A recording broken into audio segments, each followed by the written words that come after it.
வணக்கம். ஆகாஷ்வாணி புதுச்சேரி செய்தி சுருக்கம் வாசிப்பவர் செங்கேனி பழனி. பிரதமர் திரு நரேந்திர மோடி இன்று பிற்பகல் கானா நாடாளுமன்றத்தில் உரையாற்றுவார்.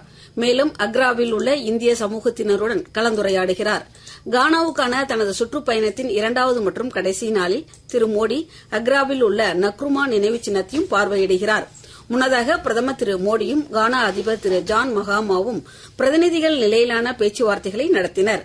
மேலும் இரு நாடுகளும் தங்கள் உறவுகளை ஒரு விரிவான கூட்டாண்மையாக உயர்த்த ஒப்புக்கொண்டன.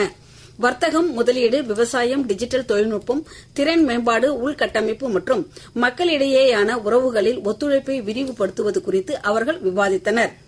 கலாச்சாரம், தரநிலைகள், ஆயுர்வேதம் மற்றும் பாரம்பரிய மருத்துவம் ஆகிய துறைகளில் 4 புரிந்துணர்வு ஒப்பந்தங்கள் மற்றும் ஒரு கூட்டு ஆணையம் அமைத்தல் ஆகியவை இரு நாடுகளுக்கும் இடையே கையெழுத்தானது.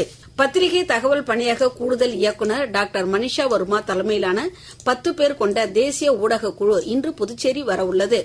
மத்திய சுகாதாரம் மற்றும் குடும்பநல அமைச்சகத்தால் ஏற்பாடு செய்யப்பட்ட ஊடக சுற்றுப்பயணத்தின் ஒரு பகுதியாக இன்று புதுச்சேரிக்கு வரும் இக்குழுவினர் புதுச்சேரி துணைநிலை ஆளுநர் திரு கைலாஷ்நாதன் மற்றும் மாவட்ட ஆட்சியர் திரு குலோத்துங்கன், சுகாதார இயக்குநர் திரு ரவிச்சந்திரன் ஆகியோரையும் சந்திக்க உள்ளனர்.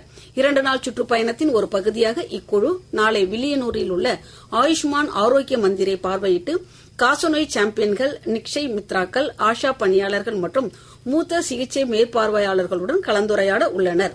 மேலும் இக்குழுவினர் ஸ்ரீ அரவிந்தர் ஆசிரமம் மற்றும் ஆரோவில்லையும் பார்வையிட உள்ளனர். புதுச்சேரி அரசு துறைகளில் காலியாக உள்ள 256 உதவியாளர் பணியிடங்களுக்கான சான்றிதழ் சரிபார்ப்பு வரும் 30 மற்றும் 31 ஆகிய தேதிகளில் புதுச்சேரி தலைமைச் செயலக கருத்தரங்க அறையில் நடைபெற உள்ளதாக பணியாளர் மற்றும் நிர்வாக சீர்திருத்தத்துறை சார்பு செயலர் தெரிவித்துள்ளார். இத்துடன் இந்த செய்தி சுருக்கம் நிறைவு பெறுகிறது.